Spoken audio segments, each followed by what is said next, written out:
एक patient emergency में आता है विथ 104 डिग्री फ़ारेनहाइट टेम्परेचर। अब क्वेश्चन ये है कि ये फीवर है या हाइपरथर्मिया। क्योंकि अगर ये हाइपरथर्मिया हुआ तो पैरासीटामोल का कोई इफेक्ट नहीं होगा। डॉक्टर सबसे पहले ये समझने की कोशिश करता है कि बॉडी टेम्परेचर क्यों बढ़ा है। फीवर और हाइपरथर्मिया दोनों में टेम्परेचर हाई होता है, लेकिन मैकेनिज्म कॉम्प्लीटली डिफरेंट होता है।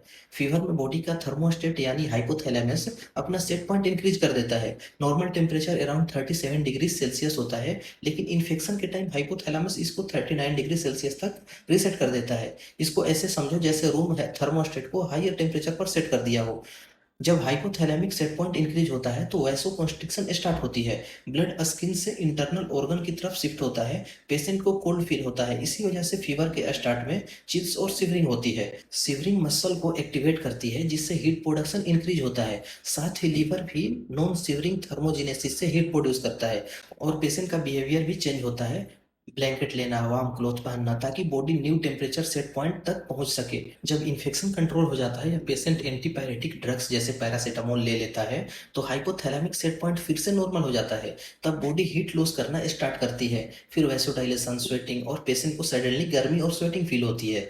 अब बात करते हैं हाइपरथर्मिया की। तो हाइपरथर्मिया में बॉडी टेम्परेचर इंक्रीज होता है, लेकिन हाइपोथैलेमिक सेट पॉइंट चेंज नहीं होता। ये यूजुअली तब होता है जब बॉडी में एक्सेस हीट प्रोड्यूस करे या हीट लॉस ना कर पाए। Example, extreme heat exposure, heat stroke, या ड्रग दैट ब्लॉक स्वेटिंग्स। सबसे इंपॉर्टेंट डिफरेंस ये है कि फीवर में एंटीपायरेटिक्स काम करते हैं, लेकिन हाइपरथर्मिया में एंटीपायरेटिक्स का कोई इफेक्ट नहीं होता, क्योंकि प्रॉब्लम थर्मोस्टेट में नहीं, हीट रेगुलेशन फेलियर में होता है। इसलिए इमरजेंसी मेडिसिन में फीवर और हाइपरथर्मिया का डिफरेंस समझना जरूरी है, क्योंकि हाइपरथर्मिया रैपिडली फीटल हो सकता है अगर टाइमली ट्रीट ना किया जाए तो।